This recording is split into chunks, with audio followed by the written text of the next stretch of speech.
Seeing two of our former leaders potentially sharing a locker room again feels like a glitch in the football universe, doesn't it? We remember that electric night at Lumen Field when everything changed for this franchise.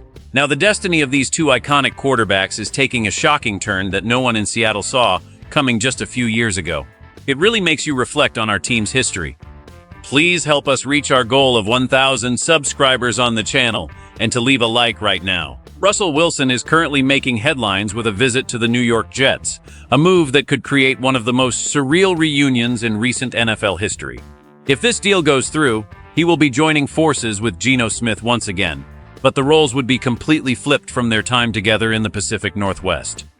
We all remember how this saga started back in 2022 when our front office made the franchise-altering decision to trade their longtime starter to the Denver Broncos. It was a landmark deal that brought back a haul of draft picks and paved the way for a new era. At the time, Geno Smith was the veteran backup who many thought was just a placeholder. Yet he shocked the world by winning the starting job and leading us to the playoffs. That opening night at Lumen Field against Denver remains etched in our memories because it felt like a passing of the torch.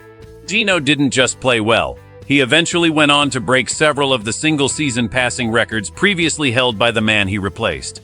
It seemed like both players were heading towards successful new chapters, but the road has been much rockier than anyone expected since then.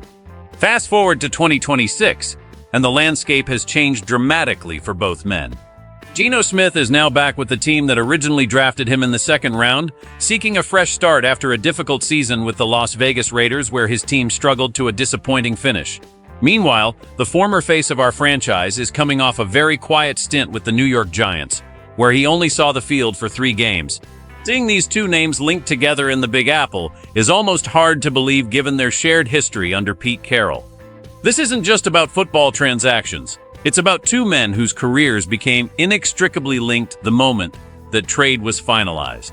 Now, they might be sharing a meeting room again, with the former superstar potentially serving as the secondary option to the man who once sat behind him on our depth chart for years. The dynamic between these two seasoned veterans has always been a point of fascination for those of us who follow this team closely. For 3 seasons, they worked side by side in our facility, one as the undisputed face of the organization and the other as the patient professional waiting for a chance. When the transition finally happened, it wasn't just a change in personnel. It was a shift in the entire identity of our offense. The younger of the two always spoke about the difficulty of trying to step out from such a massive shadow. He even admitted recently that he never truly felt like our team belonged to him because the legacy of his predecessor was so grand and overwhelming. It is a sentiment that many fans can understand, as we watched a decade of greatness conclude in a single afternoon. Now, seeing the roles potentially reversed brings a layer of irony that is almost Shakespearean.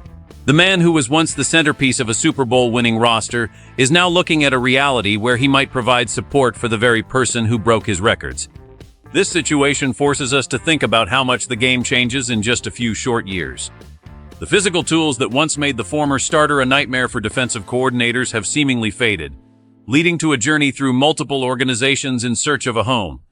Meanwhile, his counterpart has proven that he can still navigate the complexities of a professional system, even if the wins haven't followed him lately.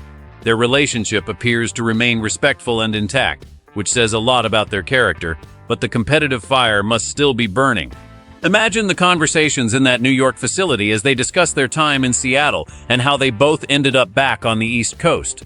For us, it serves as a reminder of how fleeting success can be in this league and how the decisions made by our general manager years ago are still rippling through the NFL today.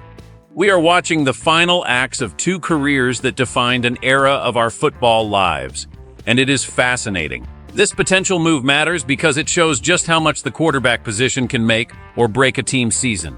If these two join forces again, it could help their new team win more games by providing a level of experience that is incredibly rare to find. For a franchise that has struggled with consistency, having 2 guys who have seen everything the league can throw at them is a massive safety net. However, there is also a significant risk of failure if things don't go as planned. We've seen that when a team relies on older players whose best days might be behind them, the results can be tough to watch. If the starter continues to throw interceptions like he did last year, the pressure to make a change will be immediate and intense. This would put the backup in a very awkward position, especially given their history together. For our own team, watching this unfold is like looking into a mirror of our past. It reminds us that we made the right choice to move on when we did, even if it was painful at the time. The consequences of holding on to a player too long can be seen in how these two have bounced around lately. One is looking at a 3-touchdown season as his most recent memory, while the other is coming off a year with 17 interceptions. Those numbers are a far cry from the Pro Bowl levels we were used to seeing at the height of their powers. It really drives home the point that the window for success in the NFL is very small. If this reunion happens, it will be one of the most talked about stories in the league, and every mistake will be magnified by the media. Fans will be wondering if the magic can ever be recaptured, or if this is just the final stop before retirement. It makes us appreciate the stability we have now and the lessons learned from that massive trade. The impact of this news isn't just about depth charts.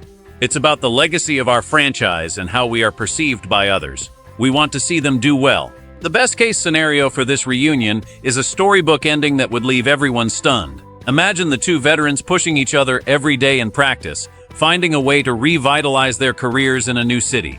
If the starter can cut down on the turnovers and the backup can provide steady leadership, they might actually turn that team into a winner.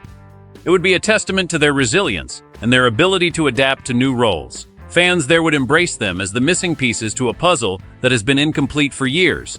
But if it fails, the fallout will be incredibly messy for everyone involved. The worst-case scenario involves a locker room divided by a quarterback controversy that starts the moment the first pass is dropped. If the offense stalls, the calls for the former superstar to take over will be deafening, regardless of his recent struggles. This kind of tension can destroy a season before it even gets started. We have seen how high expectations can lead to total disaster when the on-field performance doesn't match the names on the jerseys. The emotional weight of this situation is heavy because we know these players so well. We cheered for them through the rain and the cold, and we hate to see them struggle. There is a real fear that this move could tarnish their reputations if they can't produce results. Short sentences often capture the urgency of the moment. The stakes are sky high. The pressure is mounting. Every training camp rep will be scrutinized by the fans and the coaches. If the chemistry isn't there, it will show up on the scoreboard. We are left wondering if this is a brilliant veteran move or a desperate attempt to stay relevant. The line between a genius decision and a total failure is very thin in professional sports. As we watch from afar, the tension builds because we still care about the outcome. We want to see our former stars succeed, but we also know the harsh reality. This is a gamble that defines them. This potential reunion in New York is one of the strangest twists we have seen in years. It brings together two men who defined our franchise for a long time, but in a way that feels completely upside down. We are looking at a situation where the former backup is now the primary guy, and the legendary starter is just hoping for a chance to contribute. It forces us to ask a very difficult question as fans. Be honest with yourselves, would you really trust this duo to lead your team to a championship at this stage of their careers? It is a tough call to make when you consider their recent stats and the emotional attachment we still feel for them. As an insider who has followed every step of this journey, I am curious to see how you feel about this. Before we wrap up, please remember that we are working hard to hit our goal of 1,000 subscribers. Your support means everything to this channel. Please take a second to hit that subscribe button, leave a like, and turn on notifications. We want to keep bringing you the best Seahawks coverage. What do you think?